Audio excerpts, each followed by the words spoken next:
Programme പങ്കെടുക്കുന്നത്. കുറച്ചുകൂടെ ആത്മവിശ്വാസത്തോടെ ഇവിടെ നിൽക്കാനുള്ള ഒരു ധൈര്യം കിട്ടി. അത് തന്നെ വലിയൊരു കാര്യമാണ്. മടിയുള്ളതാണ്. ഇങ്ങനെ സംസാരിക്കാനൊക്കെ ഒരു ആത്മവിശ്വാസം ഉണ്ടായി. പിന്നെ എനിക്ക് വലിയൊരു രസം എന്നൊക്കെ തോന്നുന്നു. എത്ര സന്തോഷത്തോടെ പറയുന്നത് നോക്കി, നല്ല കാര്യമില്ലേ? സത്യത്തിൽ ആദ്യം ഇങ്ങോട്ട് വന്നപ്പോൾ ഞാൻ ഓർത്തു ബോറായിരിക്കും, വെറുതെ ഇരുന്ന് ഉറങ്ങാം എന്ന രീതിയിലാണ് ഞാൻ വന്നത്. പക്ഷെ സാർ എന്നെ ഓർക്കാൻ കരുതി കളഞ്ഞു. നല്ല പ്രോഗ്രാം ആയിരുന്നു. വളരെ ആത്മവിശ്വാസത്തോടെ തന്നെയാണ് നമ്മൾ പങ്കെടുത്തത്. കൂടാതെ ഒരുപാട് പേര് അറിയാനും കഴിഞ്ഞു. സോ അതാണ് എൻ്റെ ഒരു ഫീഡ്ബാക്ക്. Thank you. വളരെ നല്ലൊരു പ്രോഗ്രാം ആയിരുന്നു. എനിക്ക് തോന്നുന്നു എല്ലാവർക്കും തന്നെ നല്ലതായിട്ട് കോൺഫിഡൻസും പിന്നെ എല്ലാവരും ആക്റ്റീവായിട്ട് ആണെന്ന് എനിക്ക് തോന്നുന്നു. ഓക്കെ, സത്യത്തിൽ മോട്ടിവേഷൻ ക്ലാസ് എന്നൊക്കെ പറഞ്ഞ് വാടിനൊക്കെ വിട്ടപ്പോഴത്തേക്കും ഇത്രയൊന്നും പ്രതീക്ഷിച്ചില്ല. ഇവിടെ വന്നു കഴിഞ്ഞപ്പോഴത്തേക്കും ശരിക്കും പറഞ്ഞാൽ ഒരു ടൈം പോലും ഉറങ്ങാന്നൊക്കെ വിചാരിച്ച് വന്നതാണ്. പക്ഷെ അങ്ങനെ ഒരു ഇതിലേക്ക് തന്നെ നമുക്ക് പോകേണ്ട വന്നില്ല.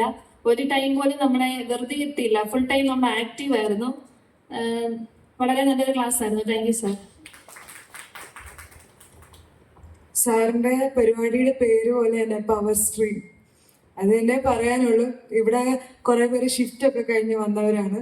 അപ്പം എനർജി ലോ ആയിരുന്നു. പക്ഷെ സാറിന്റെ സെഷൻ കഴിഞ്ഞപ്പം ഒരു നല്ല ഒരു മോട്ടിവേഷൻ കിട്ടി. പിന്നെ അതുപോലെ തന്നെ ഞങ്ങളെല്ലാം ആക്റ്റീവായി അങ്ങോട്ടും ഇങ്ങോട്ടും മിങ്കിൾ ചെയ്തു. നല്ലൊരു സെഷൻ. Okay, thank you. ശരിക്കും പ്രോഗ്രാം തുടങ്ങി അരമണിക്കൂർ കഴിഞ്ഞിട്ട് ഞങ്ങൾ എത്തിയത്. തിരക്കായിരുന്നു. അപ്പൊ പുറകിലിരിക്കാലോ ഉറങ്ങാലോ എന്നൊക്കെ വിചാരിച്ചു. പക്ഷെ അവർക്കൊന്നും വന്നില്ല. നല്ല ഇൻട്രസ്റ്റിംഗ് ആയിരുന്നു. നമ്മളെ കുറിച്ച് നമുക്ക് തന്നെ കുറച്ചും കൂടെ അറിയാൻ പറ്റി. ലൈക് ബാക്കിയുള്ളവരെക്കാട്ടിലും എന്തേലും ഭാഗ്യമുള്ളവരെ നമ്മളിന്ന് മനസ്സിലായി. Thank you. ഓക്കെ, നല്ലൊരു ക്ലാസ് ആയിരുന്നു. ഞാനൊക്കെ എന്ന് വെച്ചാൽ ഏത് ക്ലാസ്സിനും അപ്പം ഉറങ്ങുന്ന അച്ഛനെ എന്നെ ഉദ്ദേശിച്ചാൽ പറയാൻ താടിക്കിപ്പം തന്നെ കൈ കൊടുത്തിരുന്നു. പക്ഷെ ഉറങ്ങാനേ പറ്റിയില്ല. ഉറങ്ങാൻ പറ്റില്ല. നല്ലതായിരുന്നു ഉദ്ദേശിച്ചത്. പിന്നെ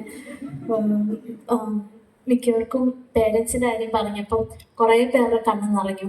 എൻ്റെ ഫ്രണ്ട് ഇരുന്നവരെ കുറേ പേര് കണ്ടു. ലൈക്ക് അപ്പം ആ ഒരു നല്ലൊരു മെസ്സേജ് ഈ ക്ലാസ്സിലൂടെ കുറേ പേർക്ക് കിട്ടി. Thank you. ഓക്കെ. സത്യം പറഞ്ഞാൽ ആദ്യം ഇവിടെ വന്നപ്പോൾ നല്ല ടെൻഷനായിരുന്നു. ഡിപ്പാർട്ട്മെൻറ്റുള്ളവരെ മാത്രമേ അറിയത്തുള്ളൂ. അങ്ങനെ എല്ലാവരുമായിട്ട് പരിചയപ്പെട്ടിട്ടൊന്നുമില്ല. പക്ഷെ സാറിൻ്റെ ക്ലാസ് തുടങ്ങിയപ്പോൾ എല്ലാവരെയും കൂടുതലും ഇൻട്രാക്ട് ചെയ്യാൻ പറ്റി. കുറേ ടെൻഷൻ മാറി. പിന്നെ ജീവിതത്തിൽ കുറേ നെഗറ്റീവ്സ് ഉണ്ടാകുമ്പോൾ അതിനോർത്ത് നമ്മൾ സങ്കടപ്പെടേണ്ട. എല്ലാവരും നല്ല പോസിറ്റീവായിട്ട് നിൽക്കുക. അങ്ങനെ കുറേ കാര്യങ്ങൾ മോർണിംഗ്സ് പഠിക്കാൻ പറ്റി. നല്ല എൻ്റർടൈൻമെൻ്റ് ആയിരുന്നു. കുറേ കാര്യങ്ങൾ പഠിക്കാൻ പറ്റി. Thank you sir. ഓക്കെ, ഞാൻ